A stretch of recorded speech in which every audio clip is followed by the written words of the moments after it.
2023 பட்டதாரி ஆசிரியர் வட்டார வளமைய பயிற்றுனர் தேர்ச்சி அடைந்த ஆசிரியர்களெல்லாம் இங்கே வந்திருக்கோம். அரசுக்கு எங்களுடைய கோரிக்கையை தெரிவிக்கிறதுக்காக வந்திருக்கோம். 2023 பட்டதாரி ஆசிரியர் காலி பணியிடமும் வட்டார வளமைய பயிற்றுனர் காலி பணியிடம் 3192 காலி பணியிடங்களுக்கு தேர்வு வைத்தாங்க. அதில் 2800 காலி பணியிடங்கள் மட்டுமே நிரப்பப்பட்டிருந்துச்சு. மீதமுள்ள 726 பட்டதாரி காலி பணியிடங்கள் நிரப்பப்படாமல் இருக்குது. போன வருடம் ஆண்டு திட்டத்தில் 1205 காலி பணியிடங்கள் அறிவிக்கப்பட்டிருந்துச்சு. இந்த பட்டதாரி ஆசிரியர் காலி பணியிடமும் வட்டார வளமைய பயிற்றுனர் காலி பணியிடம் அப்படின்னு 2 தேர்வுக்கு ஒரே தேர்வாக வச்சு பட்டதாரி ஆசிரியர் காலி பணியிடங்கள் மட்டுமே நிரப்பப்பட்டிருக்கு. இந்த வட்டார வளமைய பயிற்றுனர் காலி பணியிடம் இன்னும் ஒரு பணியிடங்கூட நிரப்பப்படாமல் இருக்குது. இத்தனை காலி பணியிடங்கள் இருந்தும் இன்னொரு மறு நியமன தேர்வு வேண்டாம், நாங்கள் ஏற்கனவே இந்த பலமுறை ஆசிரியர் தகுதி தேர்வில் தேர்ச்சி அடைஞ்சிருக்கிறோம், தமிழ் தகுதி தேர்வில் தேர்ச்சி அடைஞ்சிருக்கிறோம். இப்போ இந்த ஆட்சி கொண்டுட்டு வந்த இந்த நியமன தேர்வுலையும் தேர்ச்சி அடைஞ்சிருக்கோம். இத்தனை தகுதிகள் இருந்தும் எங்களுக்கு இன்னொரு நியமன தேர்வுங்கிறது வேணாம். இத்தனை காலி பணியிடங்களையும் நீங்கள் எங்களை தேர்ச்சி பெற்ற எங்களை கொண்டு நிரப்புமாறு எங்கள் கோரிக்கையை ஒற்றை கோரிக்கையாக வைக்கிறோம். இன்றைக்கும் அமைச்சரை சந்திச்சுட்டு வந்திருக்கிறோம். நீங்கள் சொல்லியிருக்கீங்க இந்த ஆட்சி விடியல் தரும் ஆட்சின்னு இருக்கீங்க, எங்கள் வாழ்க்கை இருள் சூழ்ந்து கிடக்குது ஐயா, நீங்கள் தான் எங்கள் வாழ்க்கைக்கு ஒரு விடியலை தேடித்தரணும்.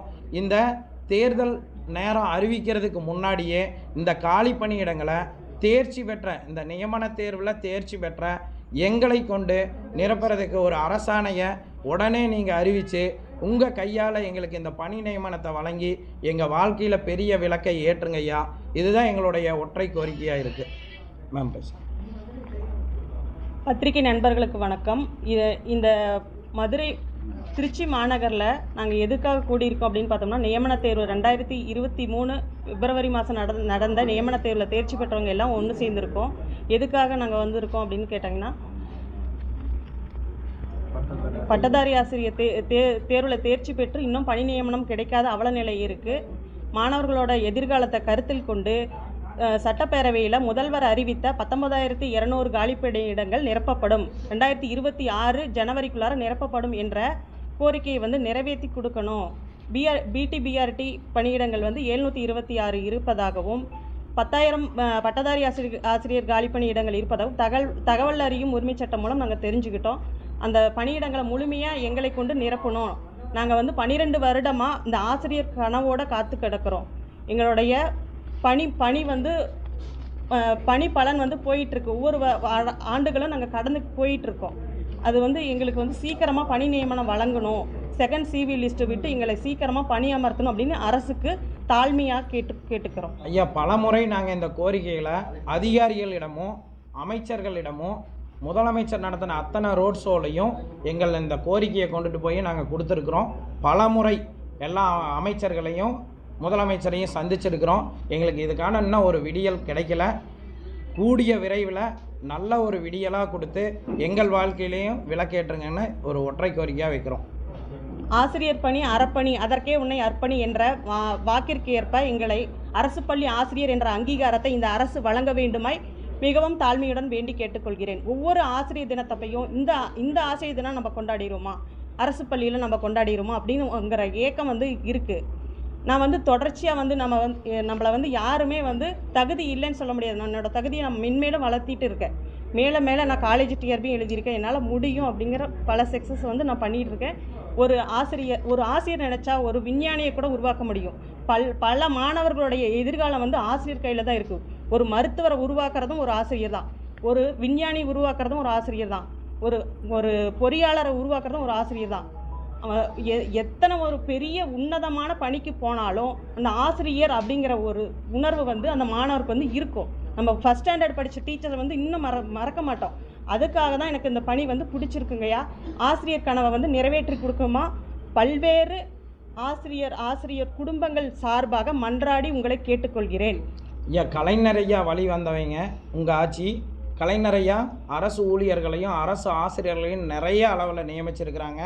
அதே மாதிரி அவங்களுடைய வாரிசாகிய நீங்கள் எங்களுக்கு ஒரு பெரிய வாழ்வாதாரத்தை தந்து எங்கள் வாழ்க்கையை ஒளிரச் செய்வீங்கிற பெரிய நம்பிக்கையோட எங்கள் கோரிக்கையை உங்கள்கிட்ட வைக்கிறேங்க ஐயா. எல்லாம் கூலி வேலைக்கு பெயிண்ட் அடிக்கிறதுக்கும் கார வேலைக்கும் எம்ஏ எம்எட்டு எம்எஸ்சி எம்எட்டு இப்படி எல்லாம் படிச்சுட்டு இத்தனை தகுதிகள் இருந்தும் கார்மெண்ட்ஸுக்கும் இப்படி எல்லாம் கூலி வேலைக்கு போயிட்டுருக்குறேங்க ஐயா. எங்கள் நிலைமையை உயர்த்துறது உங்கள் கையால் மட்டும்தான் முடியும். இந்த இதய அரசாணையை உடனே அறிவித்து எங்களுக்கு இந்த பணி நியமனத்தை வழங்குமாறு உங்களை தாழ்மையாக கேட்டுக்கிறேங்க ஐயா. இந்த ஐயா ஒன்று மறு நியமன தேர்வு இல்லாமல் தேர்ச்சி அடைஞ்ச எங்களை வச்சு இருக்கிற காலி பணியிடங்களை பூரா இன்னொரு தேர்வு இல்லாமல் தேர்ச்சி அடைஞ்ச எங்களை வச்ச எல்லா தகுதியும் இருக்குது.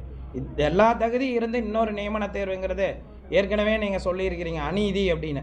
அதனால் இன்னொரு நியமன தேர்வு இல்லாமல் எங்களுக்கு இந்த காலி பணியிடங்களை நிரப்பி தரணும். மேலும் பிடி பிஆர்டி 2 பதவிக்கு தான் சார் எக்ஸாம் எழுதணும். ஆனால் பிடி மட்டும்தான் போட்டிருக்காங்க. பிஆர்டி ஒரு பணியிடம் கூட நிரப்பப்படலை. 12 ஆண்டுகளுக்கு அப்புறம் நடைபெற்ற தேர்வு. 37,000 பேர் எக்ஸாம் எழுதியிருக்கோம். வெறும் 2,800 பேருக்கு மட்டும்தான் பணியாணை வழங்கியிருக்காங்க. எல்லாம் அரை மதிப்பெண், ஒரு மதிப்பெண், டேட் ஆஃப் பர்த்லலாம் பணி வாய்ப்பை இழந்து சிவி வரைக்கும் போயிட்டு பணி இல்லாமல் இப்போ நாங்கள் நிற்கிறோம். எங்களுக்கு குறைந்த காலி பணியிடத்தினால பாதிக்கப்பட்டு நிற்கிறோம். அதனால் அரசு எங்களுக்கு காலி பணியிடங்களை உயர்த்தி முழுமையாக இந்த காலி பணியிடங்களை எங்களை கொண்டு நிரப்புமாறு, மறு தேர்வு இல்லாமல் எங்களே கொண்டு நிரப்புமாறு பணியுடன் கேட்டுக்கொள்கிறோம். உங்க கோரிக்கைகள் நிறைவேற்றப்பட்டதுல எலெக்ஷன் நிலைப்பாடு எப்படியா இருந்தாலும் அவர் எல்லாருடைய கோரிக்கை நிறைவேற்றுற அரசு எங்களோட கோரிக்கை கண்டிப்பா நியாயமான கோரிக்கை ஐயா. நாங்க நம்புறோம் அவங்க நிறைவேற்றாம போக மாட்டாங்க. கண்டிப்பான நம்பிக்கை இருக்கு. ஏதாவது ஒரு கோரிக்கை 10 வருஷமா அது ஒன்னா செஞ்சுட்டு தானே இருக்காங்க. அட்லீஸ்ட் எங்களுக்கு ஒரு கோரிக்கையா சொல்லுவாங்க. அது ஒரு கோரிக்கைன்னா மறு நியமனம் இல்லாம எங்களை நியமனம் பண்றதா கண்டிப்பா செய்வாங்க. நாங்க நம்ப இருக்கிற காலி பணியிடத்தை தான் எங்களை கொண்டு நிரப்ப சொல்றோம். அதனால நியாயமான கோரிக்கையை இந்த அரசு கண்டிப்பான நியாயமா இதை கையில் எடுத்து எங்களுக்கு இந்த பணியிடத்தை வழங்குவாங்க. அவங்க கையாலேயே இந்த ஆணையை பெற்றுக்கொள்வாங்கிற பெரிய நம்பிக்கையோடு நாங்கள் இருக்கோம். அந்த நம்பிக்கை வீண் போகாதுன்னு நினைக்கிறோம்.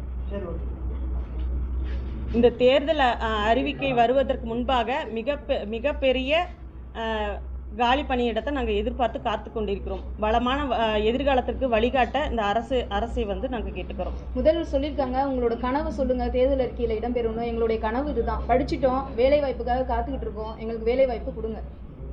ஐயாவுடைய கையால் நாங்கள் பணியாணை வாங்கணும் அப்படிங்கிற பெரிய நம்பிக்கையோடு காத்துட்டு இருக்கோம். கனவே அதுதான்.